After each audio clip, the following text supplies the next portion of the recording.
Back in March, 3 men were ambushed while driving along the Philip Golson Highway. Gunshots rang out, and as the driver tried to escape, the vehicle crashed into the Carl Huchner Memorial Hospital. He didn't survive. Among the injured was 18-year-old Shamar Faber. After months of hospital visits and fighting to recover, Shamar passed away earlier this week. But the tragedy doesn't end there. His mother, Shaniele Faber, was brutally murdered just days before, her body found in a garbage drum. Now, as the family prepares to lay both loved ones to rest, they've hit another painful setback. Just as funeral plans were coming together, they were told there's an issue with Shamar's death certificate, one that could throw off their entire schedule. The issue we're having is with the hospital, who is telling us now that the medical report that they gave us to register the death is incorrect. They're not telling us why it is incorrect or anything of that sort. They're just telling us it's incorrect, and they want us to return a death certificate that is already registered. They were told that the certificate must be returned so that an autopsy can be conducted. However, according to Shamar's aunt, Shaniele Faber, that would push the funeral date forward by several days, creating additional expenses for the family. They're telling us now that he needs an autopsy done because it's a police case that was not told to us the first time at the hospital. They issued us a medical report so that we can register the death and all of that. We have already completed everything, already paid city council, already working with our funeral home to get arrangement. My funeral guy called me and told me that they won't release the body to him. He was trying to get the bodies, start to prepare the body for funeral, and they're not allowing him access to this body.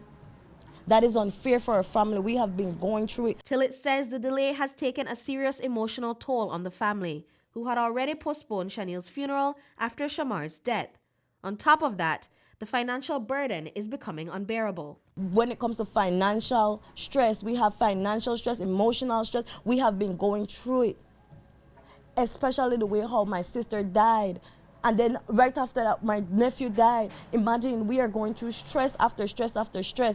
And this is unacceptable on hospital part. How can you tell us that a medical doctor issued us a wrong cause of death? That is unacceptable. That is unacceptable. And then the boss or whoever is in charge of hospital says that they're going to call me back. No one reached out. No one reached out, but they made efforts to reach out to the boss at Vital Statistics, who called me and told me that they are wanting us to give them okay to release the death certificate to them. The death certificate issued for Shamar Faber lists his cause of death as a serious bacterial infection, often picked up in a hospital setting. But that may not be the final word. A new autopsy has been ordered, and it could change the official cause of death. According to the family spokesperson, Tillit, this should have happened much sooner. She says the hospital failed to notify police right after Shamar's passing, delaying the autopsy, and now the family is left dealing with the fallout. I think that they should have the autopsy done by today, tomorrow the latest, and have us bury our nephew on Sunday. That's what needs to be done. That's all we ask for, to be done. And I think that whoever is in charge or whoever made that mistake should be held accountable for what they did. That's what I believe should be done. And I hope that we get some type of resolution that will benefit this family in some type of way, because at this point, we are just drained. The family has already paid thousands of dollars in funeral expenses and estimates that about $3,000 remains outstanding. They are calling on the Carl Huchner Memorial Hospital to quickly address the situation so that they can proceed with the funerals on Sunday. We reached out to KHMH CEO Chandra Kansina for a comment, who said that while she's out of office today, she will be looking into the incident to see what transpired. Britney Gordon for News 5.